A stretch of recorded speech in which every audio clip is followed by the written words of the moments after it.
je pense que vous allez voir quelques parallèles par rapport à la présentation de Thomas à l'instant. Voilà, je vais essayer de mettre en avant quelques différenciateurs. Voilà, juste pour nous présenter, donc Olga Dernovaya, je suis en charge du pilotage de projet déploiement de GoFast chez nos clients, et Christopher Potter, ici présent, qui est le président fondateur de la société SEOvision. Alors, je vais faire une présentation un petit peu en mode scénario d'usage très rapide, mais avant de passer à ce scénario d'usage, juste pour que vous sachiez ce que c'est que GoFast, GoFast Digital Workplace, donc c'est un environnement de travail unifié où le collaboratif est basé sur le document. Ça, c'est très important dans le concept. GoFast, c'est une symbiose, je dirais, de différentes briques technologiques open source, à savoir donc le cœur GED Alfresco, avec une interface entièrement refaite, réinventée sous Drupal. On a également intégré un moteur de recherche, donc Solar, un moteur de workflow qui est sous Bonitasoft. Voilà, OnlyOffice pour la partie coédition, Jitsi et Element pour la partie chat webconférence. Voilà, donc pour faire simple, on se positionne vraiment comme une alternative à SharePoint Teams, et avec Bluemind, donc on fait en fait le pack avec Exchange Outlook. Voilà. C'est pour avoir vraiment un pack complet alternatif à Microsoft. Alors, juste pour introduire le scénario, donc je pars d'un email, hein, je vais avoir 28 documents, 35 commentaires liés à ces documents, 12 collaborateurs. L'idée, c'est d'avoir un seul mail, en fait, pour tout ça. Voilà, donc là, c'est pour vous donner un exemple. Là, vous voyez donc Bluemind et une notification GoFast. L'objectif ici, c'est que je vais avoir mes espaces de travail collaboratifs. Dans chaque espace, je vais avoir des contributions, des documents ajoutés, commentés, modifiés, etc. J'ai un seul email où je vais avoir la liste des espaces de travail, les documents qui ont été, qui ont une activité, et bien sûr, 0 pièce jointe. L'objectif ici, c'est il n'y a plus du tout de pièce jointe. Une pièce jointe égale erreur de version la plupart du temps. Alors, à partir de cet email, en fait, je vais cliquer sur un des documents, et je vais avoir quoi? Je vais pouvoir consulter le document, bien sûr. Je vais connaître la date de création, la date de modification. Je vais savoir où il est partagé, qui y a accès. Et bien sûr, connaître mes collègues, hein, qui a modifié, qui a créé quelle version, qui a fait quels commentaires, etc.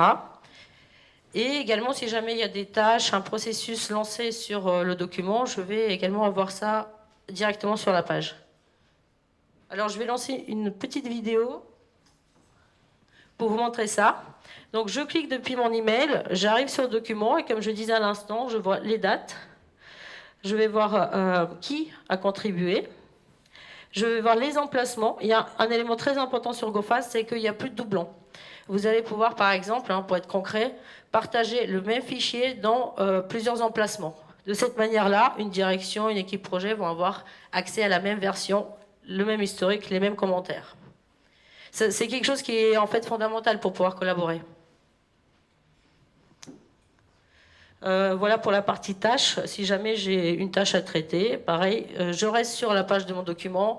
L'idée ici, c'est vraiment un clic, j'ai accès à l'info, un clic, j'ai accès à la tâche, un clic, j'ai accès aux commentaires.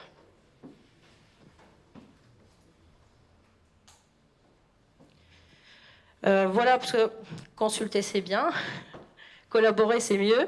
Donc là, je vais vous montrer comment, depuis la même page, on va pouvoir partager son doublonné. Partager les commentaires, ça c'est important parce que échanger des commentaires par email, effectivement, c'est une pratique qui est très courante aujourd'hui, mais c'est très important de pouvoir centraliser tous ces commentaires au niveau du document pour que demain, quand j'ai un nouvel collaborateur qui arrive, j'ai pas besoin de lui expliquer l'historique en fait, il a accès déjà à tout. Bien sûr, la partie édition, coédition, comment on va partager également sans pièce jointe. Donc voilà. C'est pareil, je vais vous lancer la vidéo. On a parlé du X tout à l'heure. L'UX, c'est quelque chose de très important. L'UX, c'est pas juste joli, c'est simple. J'ai besoin de partager un document dans X, espace de travail. Je clique, je coche. C'est fini. Bon, en fonction de ses droits d'accès, bien sûr.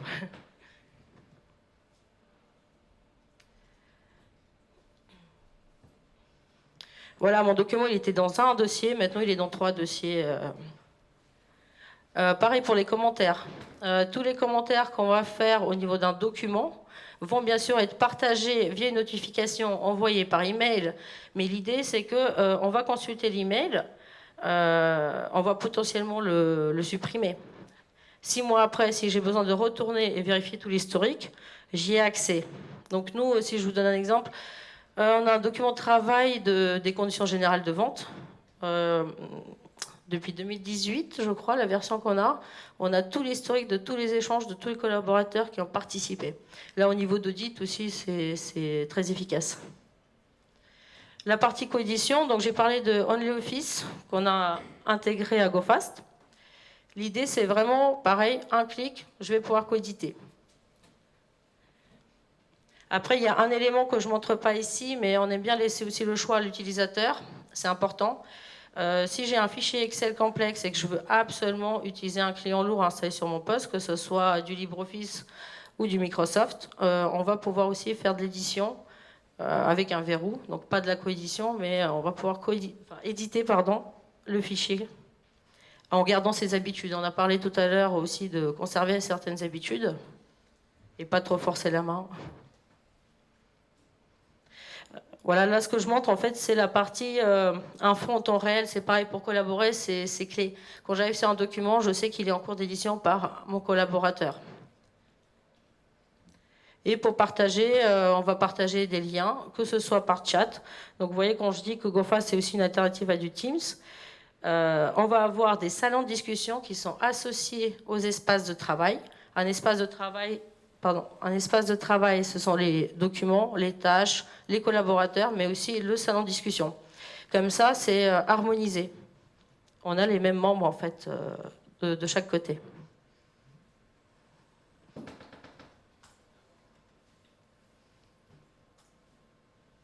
Alors, je poursuis.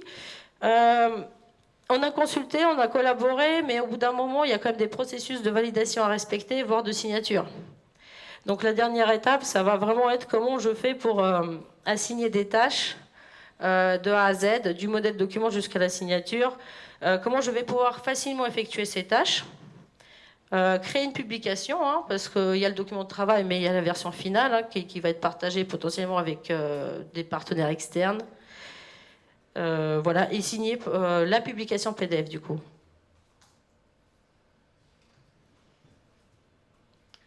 Voilà, c'est un petit peu ce qu'on a vu au début. Je vais pouvoir accéder au fait de lancer un processus, toujours sur la page du document. Hein, je ne switch pas entre 5 écrans. Dans ce processus, ça c'est notre processus standard. Il faut savoir qu'on travaille beaucoup avec nos clients à modéliser leur processus spécifique. GoFast, c'est une solution très standardisée. L'objectif, c'est qu'elle soit déployable assez facilement. On fait beaucoup de sorties de serveurs de fichiers, par exemple. Mais il y a 2 éléments qui sont spécifiques, souvent. Ça va être les processus. Il n'y a pas 2 administrations qui ont le même processus. Et la partie plan de classement. Donc voilà, en un clic, j'ai mon formulaire, étape de travail, étape de validation, que je vais programmer en fait dès le début.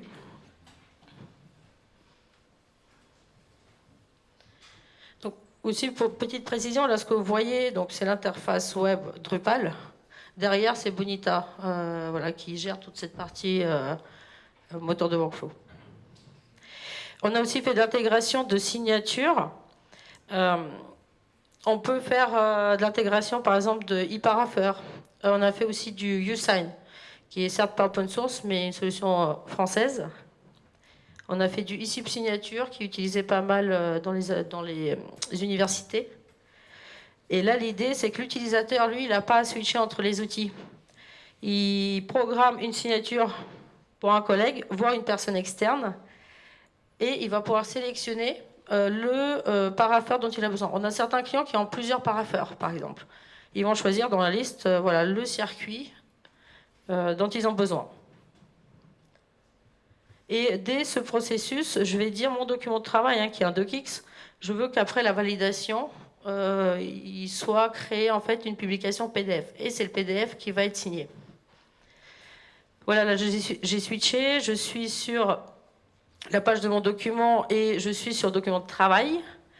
Donc je valide le document de travail en disant c'est tout nickel, c'est parfait. Fini? Pardon, ouais, c'est fini. Voilà. C'est fini. Ouais, désolé.